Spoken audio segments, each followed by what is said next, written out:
અને વિશાળ જગ્યામાં આ ભાગવત સપ્તાહનું આયોજન કરેલું છે। જે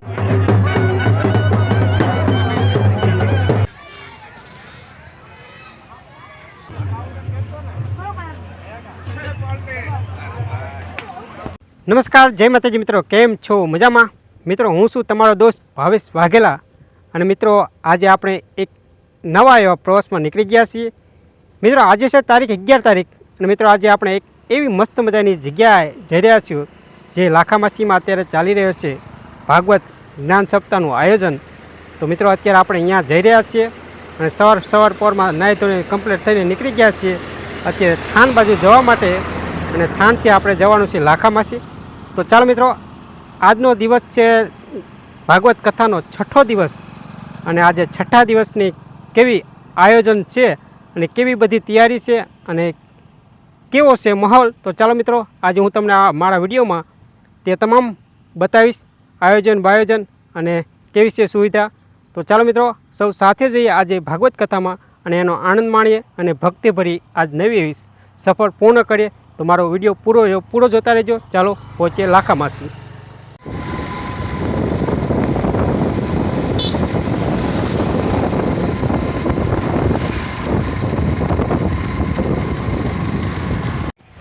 આ છે ધાંધલ પરિવારના સુરાપુરા એવા કાળુ બાપુનું સ્થળ અને અનેક લોકો અત્યારે તેમના સુરાપુરાના દર્શન કરી રહ્યા છે અને કંઈક આવી છે જગ્યા। તો ચાલો હવે આપણે પણ તેમના દર્શન કરી લઈએ। જય સુરાપુરા દાદા। કંઈક આવી છે એમની ખાંભી ધાંધલ પરિવારના સુરાપુરાની।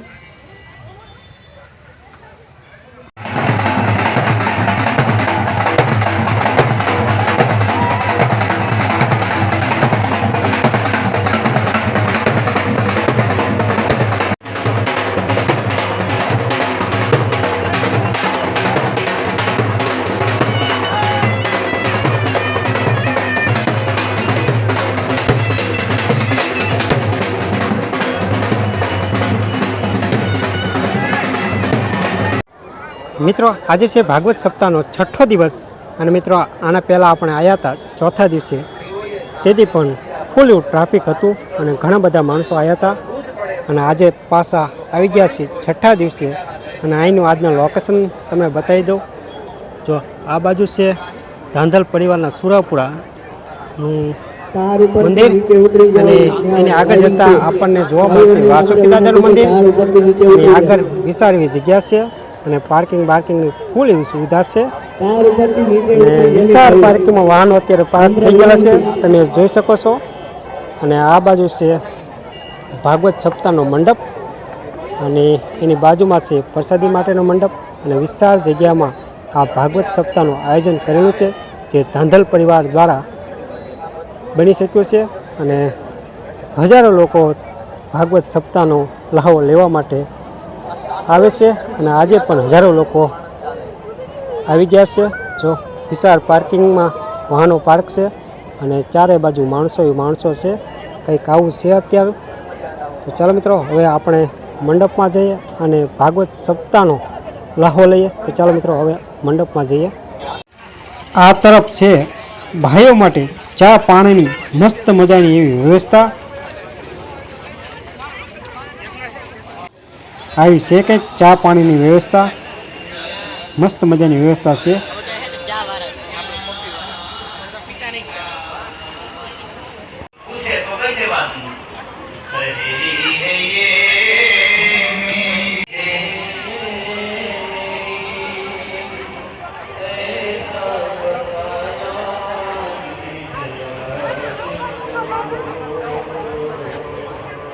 તમને પૂછેगा नहीं होगा कौन से, तो कह देજો આ મારી બેનપણી છે।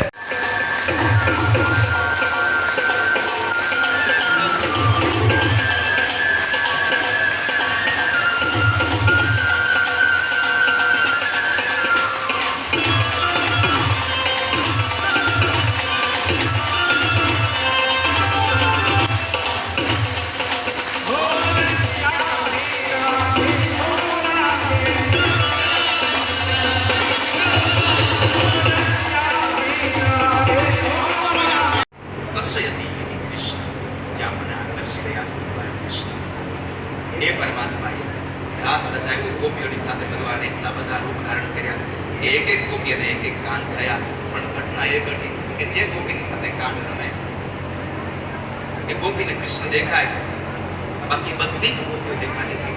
એમાં ગોપીઓના મનમાં અહંકાર આવ્યો કે કૃષ્ણ મારી સાથે રહે.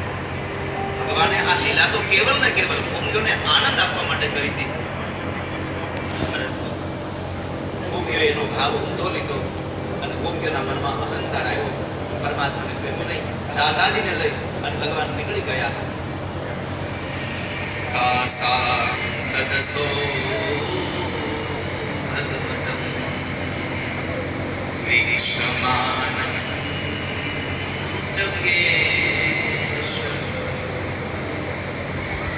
પ્રશમાય પ્રસાદાય તત્રેવ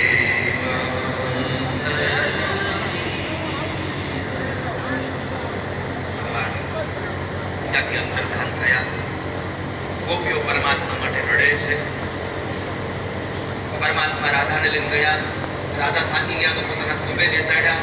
તો રાધાના મનમાં અહંકાર આવ્યો કે કૃષ્ણ બધા વગર રહી શકે, મારા વગર નથી રહી શકતા. એટલે ભગવાનને ગમ્યું નહીં. એટલે પરમાત્માએ રાધાજીએ જ્યારે જે વૃક્ષની ડાળા પકડી દૂર કરવા ગયા તો ભગવાન નીચેથી અંતર્ધાન થઈ ગયા.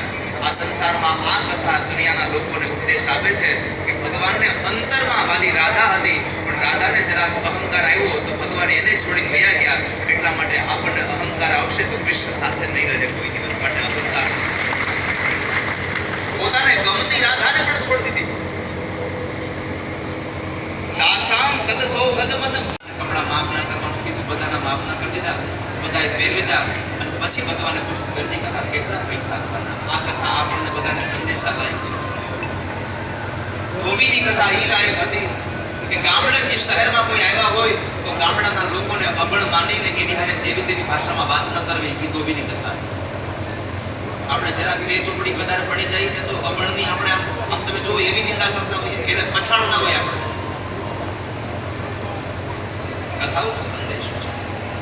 દરજી કાકાની કથામાં એ સંદેશો છે. દરજી કાકાએ ભગવાને કીધું કે કાકા કેટલા પૈસા આપો? દરજીને વિચાર આવ્યો, આ મોટું માણસ કહેવાય, આની પાસે પૈસા મગાય કે નહીં ખબર નથી. અને દરજી કાકાએ જરા વિવેક કર્યો કે તમારે થોડા પૈસા દેવાના. ભગવાને કીધું ના કાકા, કોઈની પાસે કામ મફતમાં ન કરાવે, જેવડું કામ એવડા પૈસા આપી દેવા જોઈએ. ભગવાનનો સંદેશો, જેટલું કામ એટલા પૈસા આપી દેવા જોઈએ. બહુ આગ્રહ ભગવાને કર્યો એટલે દરજી કાકાએ કીધું એક કામ કરો, કુર્તાનો એક આનો અને પાયજામાના 2 આના તરીકે બનાવી. ભગવાને બધાના પૈસા હિસાબ કરી અને દરજી કાકાને આપ્યા. અને પછી લટકામાં 2 વરદાન દરજી કાકાને આપ્યા આશીર્વાદમાં. કે પહેલું વરદાન એ આપ્યું, દરજી કાકા અત્યારે સિલાઈ ભલે સસ્તી છે પણ 2025ની સાલ આવશે ત્યાં કાપડ કરતા સિલાઈ મોંઘી થાય. જાઓ. ભગવાને આશીર્વાદ આપ્યો. બીજું વરદાન આપ્યું, દરજી કાકા જીવો ત્યાં સુધી સીધો. 2 વરદાન ભગવાને આપી. ત્યાંથી વિદાય લીધી. સુદામા નામના માળી પાસેથી પરમાત્માએ માળા લીધી. અને પછી શૈરેન્દ્રી નામની દાસી, જેને આખું મથુરા કુબડી કુબડી કહીને બોલાવતું હતું, અને એને પરમાત્માએ રૂપ સુંદરી કહીને બોલાવી. ભગવાને એની પાસેથી કેસર વાળું ચંદન લઈ અને કપાળમાં તિલક કર્યું. અને એ તિલકને લઈ પરમાત્માને સુંદરતા અને શીતળતા 2 મળી. એટલે ભગવાને નક્કી કર્યું કે આને કેમ હું કદરૂપ રહેવા દઉં. અને પરમાત્માએ એ સમયે શૈરેન્દ્રીના પગથી અંગૂઠા દબાવ્યા અને હાથથી હાથ પકડી અને એક મચકથી મારી તો સ્વર્ગમાંથી અપ્સરા ઉતારી હોય આવું રૂપ ભગવાને પેલી દાસી. શું કામે? ભગવાનને ચંદન આપ્યું. એટલે આ કથા આપણને બતાવે છે કે તમે પરમાત્માને જેટલું આપશો એના કરતા સવાયું ઠાકોરજી તમને આપી દેશે. કોઈનો ભાર ન રાખે મુરારી, વ્યાજ સહિત પાછું આપે ભગવાન. તમારો ભાર નહીં રાખો પરમાત્મા.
અહીં ભાગવત કથા સાંભળવા આવતા ભક્તો માટે મસ્ત મજાની પ્રસાદીની વ્યવસ્થા છે અને એક સાથે હજારો ભક્તો પ્રસાદી લઈ શકે ને તેવી વિશાળ જગ્યામાં આ વ્યવસ્થા કરેલી છે અને દરરોજ હજારો ભક્તો અહીં પ્રસાદી લઈ અને સાથે સાથે કથાનો લાહો પણ લેતા હોય છે અને આવી કંઈક મસ્ત મજાની વ્યવસ્થા છે.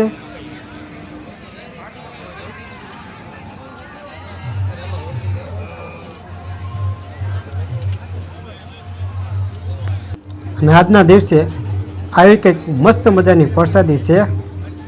જો